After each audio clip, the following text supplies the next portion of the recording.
Hai sahabat, selamat datang kembali di channel Kehidupan. Apa yang tampak mustahil di mata manusia, tidak pernah mustahil di mata Tuhan. Ketika Tuhan sudah berkehendak atas hamba-Nya, maka kemustahilan apapun bisa berubah menjadi kenyataan. Kemahakuasaan Tuhan melampaui segala nalar manusia. Maka demikianlah yang dialami seorang perempuan tua di Cina bernama Yang. Ia tidak pernah sedikit pun berpikir akan menjalani kehidupan mapan bergelimang harta.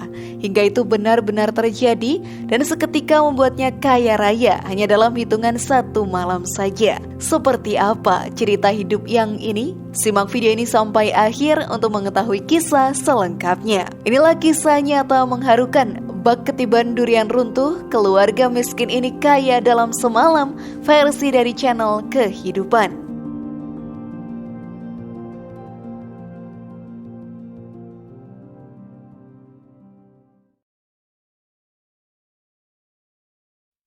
Yang merupakan seorang perempuan renta di sebuah pelosok desa pada salah satu daerah di Cina. Ia tinggal seorang diri, hanya dirinya berteman kesepian dalam gubuk hampir rubuh tersebut. Anaknya yang berusia 28 tahun tidak tinggal bersamanya. Meski demikian, anaknya yang sudah terbilang dewasa itu belum juga menikah. Sebab kemiskinan yang dijalaninya terlalu menakutkan baginya untuk memulai kehidupan lain bersama seorang pasangan. Kehidupan Yang dan anaknya memang begitu menyedihkan. Tidak ada sumber penghidupan jelas. Tidak ada harta benda untuk dijual agar bisa dijadikan modal hidup. Satu-satunya yang dimiliki oleh Yang adalah harapan bahwa hari esok masih bisa melihat matahari terbit, bahwa besok masih mampu dilalui meski terengah-engah. Lalu kemudian keajaiban itu akhirnya datang juga. Tanpa sebuah pertanda sebelumnya, tiba-tiba saja terjadi dan membuat Yang hampir saja tidak percaya. Ia bahkan sempat menganggapnya sebagai sebuah mimpi belaka. Hingga orang-orang meyakinkannya bahwa ia tidak sedang bermimpi. Semua benar-benar terjadi seolah baru saja ketiban durian runtuh. Sebelum kisah ini berlanjut, klik dulu tombol loncengnya ya, agar kalian tidak ketinggalan dengan video baru dari channel kami.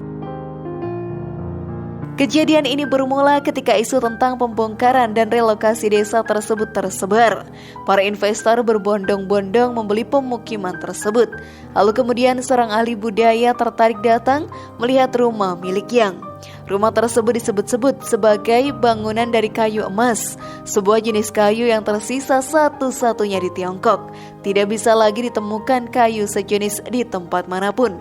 Orang-orang pun mulai antusias dan semakin tertarik.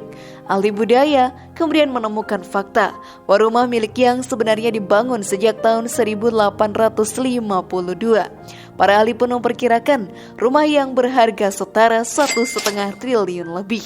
Bukan main kaget dan bahagianya Yang mengetahui kenyataan tersebut. Tubuhnya yang renta terasa semakin lemas saking tidak percayanya.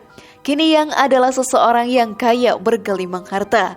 Ia dan anaknya akhirnya dapat menikmati hidup dengan lebih layak berkat rumah reot yang lebih cocok disebut gubuk tersebut menjadi rebutan para miliarder. Memang masih terasa seperti mimpi belaka. Bagaimana mungkin gubuk memiliki harga sefantastis itu dibandingkan dengan rumah-rumah dan gedung bertingkat di perkotaan sana? Namun tidak ada hal yang tidak bisa terjadi. Apalagi jika melihat kebenaran bahwa rumah Yang memiliki nilai sejarah yang sangat tinggi. Bahkan dapat dikatakan bahwa gubuk Yang terlalu murah untuk dihargai dengan uang. Rumahnya sedemikian berharga sehingga uang pun rasanya tidak akan pernah cukup untuk membelinya. Tapi Yang bukanlah orang yang serakah. Nilai 1,5 triliun sudah cukup banyak dan lebih dari cukup untuknya dapat hidup dengan layak menikmati hari-hari tuanya. Dia tidak menginginkan tawaran yang lebih mahal meski ia sadar bahwa berapapun harga yang dipasangnya pastilah tetap ada yang akan membelinya. Sebab Yang juga tahu bahwa orang-orang berebutan membeli gubuknya tersebut bukan semata karena bahannya kayu emas, namun karena nilai sejarah dan kenangan dari rumah itu sendiri. Kenangan memang selalu mengalahkan apapun itu. Setiap orang akan selalu rela membayar mahal untuk mendapatkan benda-benda yang memiliki nilai kenangan baginya.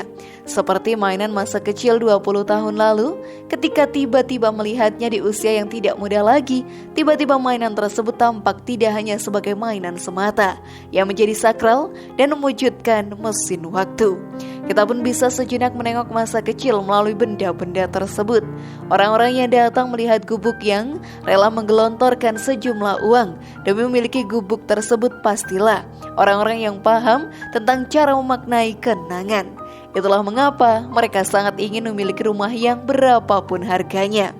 Sedangkan bagi seseorang yang tidak pernah mengecap indahnya hidup berkemewahan, gubuk tersebut bagaimanapun bersejarahnya bagi orang-orang, baginya tetaplah hanya sebuah rumah tempat berteduh semata. Sebab betapapun berharganya rumah itu, namun jika tidak ada yang menawarkannya untuk membeli, maka tempat tersebut masihlah tetap gubuk reot. Gubuknya yang hanya akan berharga di mata orang lain yang punya kuasa untuk mengubah nasib yang ini. Demi mempertahankan kayu pada gubuk yang, mereka kemudian membuat atap kaca untuk menyelesaikan masalah penerangan di tempat tersebut.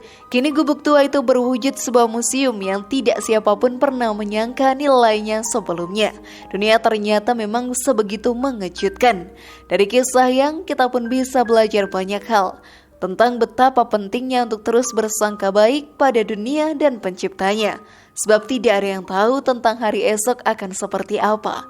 Kita semua hanya menerka-nerka dan berharap agar segalanya baik-baik saja. Hidup adalah pilihan untuk menjadi pribadi baik ataukah buruk. Yang sendiri memilih untuk menjadi seseorang yang baik. Ia tidak menyerah pada kehidupan dan itulah sebabnya kehidupan juga tidak menyerah kepadanya. Maka didatangkanlah sebuah keajaiban pada sebuah malam yang gigil, menyulap kehidupan penuh derita yang semula dialami si perempuan renta berubah menjadi kehidupan mewah yang bergelimang cinta dan juga harta. Kebaikan-kebaikan memang akan datang kepada orang-orang yang tabah. Mereka yang alih-alih mengeluh justru tetap bersyukur. Sebab baginya kenikmatan tidak akan hanya diukur dari uang yang menggunung, namun kenikmatan juga bisa berupa ketentraman jiwa, kesehatan fisik, dan kepekaan terhadap orang-orang di sekitarnya. Bila saat ini hidupmu terasa begitu berat sahabat, masalah-masalah datang bertubi-tubi seakan tiada ingin berhenti, maka tetaplah bersabar dan janganlah berputus asa. Pertolongan yang Maha Kuasa selalu datang di waktu yang tidak kita duga-duga. Barangkali besok pagi kau terbangun dengan sebuah berita bahagia menenteramkan jiwa. Tidak ada yang tahu.